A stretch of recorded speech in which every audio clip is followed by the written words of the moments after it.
одоо бид нарт нэг тийм буруу ойлголт бий болцсон л да. Яг олон жил явж байгаа. Тэр бол их хурлын дарга нь ингээд их хурлын бүх гишүүдийн дарга юм шиг болцсон байна. Эннээс эхлээд бас өөрчлөх ёстой. Нэгдүгээрт бол аль нэг намын дарга бол бас их хурлын дарга байхад зохимжгүй. Өмнө нь бас байснаггүй байж исэн тохиолдлууд бий л дээ. Энэ бол маш буруу юм болж явсан. Энийг бол засах хэрэгтэй. Хоёрдугаарт ер нь их хурлын дарга гэдэг нэр томьёогч гэсэн өөрчлөх шаардлага гараад байна. Одоо энэ их хурлд чинь ардчилсан нам хэд 42 гишүүнтэй шүү дээ. Ардын намын 60 хэдэн гишүүнтэй тийм ээ. Тэгэхээр хэрвээ их хурл зөв үйл ажиллагаа явуулъя гэвэл бүлгүүд нь ажиллах ёстой байхгүй. Түүнээс биш элтэр нэг их хурлын энэ дээрээс тэр гишүүн орж ирээрээ гэж дуудаад байдаг ийм парламент дэлхий дээр байхгүй байхгүй. Харин ардын намын бүлэг эрцээ бүрдүүлээрээ, ардчилсан намын бүлэг эрцээ бүрдүүлээрээ, өөр ямар нам байдгүй л тэднийгээ хэлээд та нар одоо эрцээ бүрдүүлээрээ гэдэг юм тэгж болно.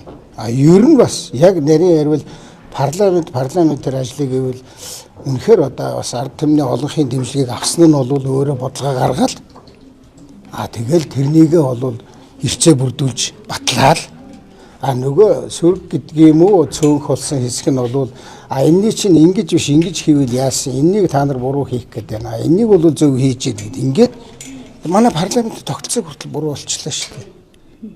Одоо ер нь хүмүүс юу гэж ойлгуулдаг байна вэ? 126 бие даасан гişүүд авчиж яваа юм шиг. Тэгээ тэднийг нэг нэгээр нь дуудаж эрчим бүрдүүлж тэгээд асуудал ярих юм шиг ийм одоо тэнэг ойлголт руу явлаа. Тийм биш ээ. Одоо ардын нам хэдүүлээ чинь 68 тийм. 68. Тэгээд 68 дээр чинь хүн нам нь бас ивссэн. Нугаа нам нь бас нэмсэн. Ингээд нэг 70-80 гişүүд байгаа байхгүй. Тэгэхээр тэд нар маань ингээд заслаг барьж байгаа хэрэггүй бодлогоо гаргаад за энийг ингэж өөрчлөн, энийг ингэж сайжруулна. Ард түмний амьдрал эзэсгэндээ ийм арга хэмжээ авна. Аж ахуйн нэгжүүдээ дэмжихэд бол тэгнэ. Тэрнийг оруулж ирэл тогтоол юм уу, хууль юм уу оруулж ирэл тэгээд батлуулаад батлахдаа заавал одоо тэр алтын хаа сууж байгаа чи орж иж санал үг гэдэг юм байхгүй. Цөөнх болсон гişүүд эсрэг санал өгж болно шүү дээ. Энэ чинь зөв байна, энэ чинь буруу байна гэдэг эрхийг л бол цөөнх бол эдэлдэг. Бусад парламент шүү дээ. Одоо тэгэхээр ингээ эзэн биег болгож байгаа байхгүй. Парламент гэдгийг ойлголт бүр алгууллаа шүү дээ. 126 хүнийг нэг үрчлэг хөөцөлтэй тэгж давхитыг парламент дэлхий дээр байхгүй. 80 хүнээл одоо зохицуулаад цөөнх үгээ хэлэхгүй бас ард түмэн шаарддаг шүү дээ. Та нар яагаад эрх баригчдыг дагалдаад байгаа юм? Та нар энэ ард түмний хаймжиргаа энэ татврын бодлогон дээр та нар юу гэсэн байр суурьтай байгаа. Тэр нөгөөдөл нүгэ хэлж таарна шүү дээ. Ингэж ажилламаар байгаа. Тийм учраас нэг намын дарга байж болохгүй. Нэг намын дарга байтугай энэ өмнө амар баясгал байсан тийм ээ. Амар баясгалыг үед ч гэсэн бас жахан тийм завхарлууд гарч ирсэн шүү дээ. Одоо ерөөсөө ингээд 126 хүний дарга юм шиг ажилладаг. Баахан ажлын хэсэг байгуулдаг. Одоо их хурлын гишүүнээс өөрөөс нь асуухгүйгээр ажлын хэсэгт оруулна гэдэг бол энэ баг том дарга болцсон байгаа байхгүй. Гэхдээ тэр өөрийнхөө намын ч юм уу тэр хавийнхын хүмүүсийг бол хийвэл хийх л байх л да. Шинэ өөр нөгөө намынхан хүнийг аваач энэ ажлын хэсэгт чи ороо гэдэг ингээд захирамж гаргаж ийн гэдэг бол энэ бас нэг парламентын шинжийг алдчихж байгаа. Тэгэхээр энийг бол би нэг алхам шүү. Нэг л алхам.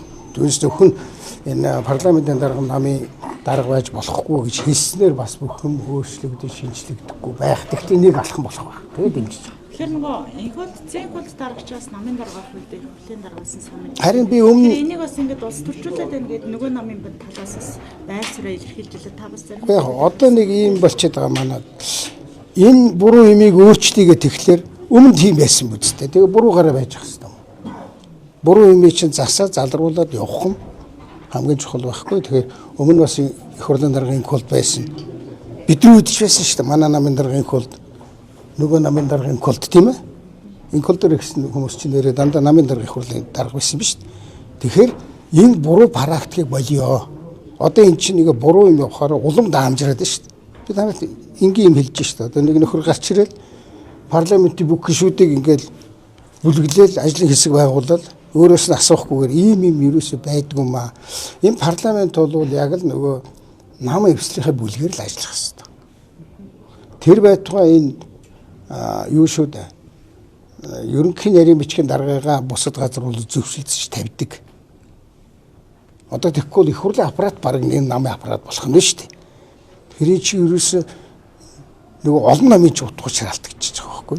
Олон холсон нам нь бүх юм яг шийдэх юм шийдэхгүй. Хууль батлах болохоор тэрнээ шийдэхгүй. Тэгсэн мөртлөө бусад бүх юм дээр баахан хүн мөн тавиад ингэ явуулсан. Ийм л асуудал байгаа учраас арчилсан намын аль нэг намын дарга их хурлын дарга байх нь цаашдаа одоо зохимжгүй юм энийг өөрчлөё гэсэн энэ бол бас чухал санаачлага. Намын дарга ерхий сайдаа аваад явах хэрэгтэй гэдэгт дээр та юу ямар ярьсан. Одоо ер нь Монгол Ардын намын даргаар учрал томилогдсонтой холбоотойгоор дараагийн томилгоо бол их хурлын дарга руу явах нэ гэдэг энэ ойлголт бол юм байна шүү дээ.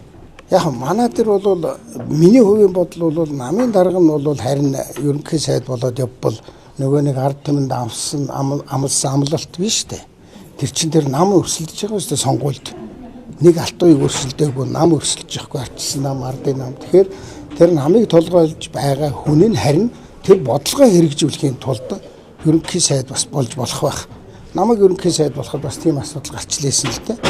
Алтууыг чи хэрэггүй өөр хүн. Би тэгэхээр нөгөө бодлого олон нийтэд одоо бодлогоо танилцуулаад тэгээд олон нийт чинь за эдний нам нь ингээд ялах юм бол одоо энэ намын дарга буюу энэ хүн нь ерөнхий сайд болох юм байна гэж бас давхар сонголт хийж байгаа байхгүй. Тийм учраас тэр бол нэг буруу биш. Ажлаа хий. Та бүхэнд амлчихсан учраас энэ ажлаа хийе гэд ерөнхий сайд нь намын дарга нь ерөнхий сайд болдог тийм тохиолдол байдаг. Баяр дарга чинь тэгж болсон шүү дээ. Намын дарга болчоод би ер нь хариуцлага авъя. Би ерөөсөө ерөнхий сайдаа бас аваад тийм ээ тэгээд ажлыг манад нэг иймэрхүү юм дунд яваад байгаа. Одоо тэрний 100% энэ зөв тэр нь бурууг маргаад ах юм байхгүй. Ер нь зохимжтой зүйл нь бол намынхан дарга нь их хурлын дарга бол биш шүү. Тэр юус болохгүй. Энэ ерөнхий сайдаа хийвэл бас зохимжтой. Тэгэхдээ одоо тэр нам нь яаж шийдэх юм бидний бол мэдэхгүй байна. Би зохимжийн тухай ярьж шүү дээ.